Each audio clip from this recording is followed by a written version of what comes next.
శ్రీ గురుభ్యో నమ. హరి ఓం. ఇప్పుడు మనం చూస్తున్నటువంటి దేవాలయం ఎక్కడంటే అండి, నెల్లూరు జిల్లాలో దగదత్తి అనే గ్రామం. ఈ గ్రామంలో శివాలయంలో చాలా ప్రశాంతమైన వాతావరణం అండి. ఎందరో దేవతలు అది తపస్సు చేశారు. ప్రత్యేకించి అగస్త్య మహర్షి తపస్సు చేశారండి. ఈ క్షేత్రంలో సుబ్రహ్మణ్య స్వామి వారండి, అలాగే నాగదేవతలండి ఈ యొక్క క్షేత్రంలో సంచరిస్తూ ఉంటాయి. నాగులన్నీ కూడా ఈ యొక్క క్షేత్రంలో.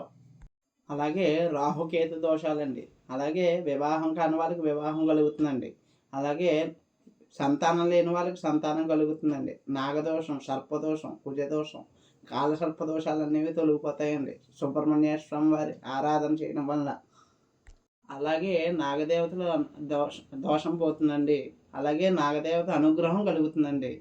మన వంశానికి ఉన్నటువంటి సర్పదోషాలు, అలాగే సర్పశాపాలు అనేవి తొలగిపోతాయి. అలాగే సుబ్రహ్మణ్య స్వామి వారి అనుగ్రహం అయితే ఈ యొక్క ఆరాధన చేయడం వల్ల భార్యాభర్తల అన్యోన్య దాంపత్యం బాగుంటుంది, సుఖశాంతులతో ఉంటారండి స్వామివారిని సేవించడం వలన.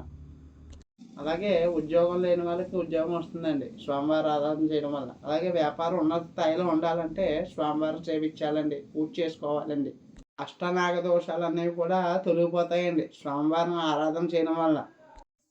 అలాగే రాహుకేతు దోషాలండి, అలాగే సర్ప దోషాలండి, సర్ప భయాలండి, సర్ప శాపాలు అనేవి సుబ్రహ్మణ్య స్వామి వారి ఆరాధన చేయడం వల్ల తొలగిపోతాయండి.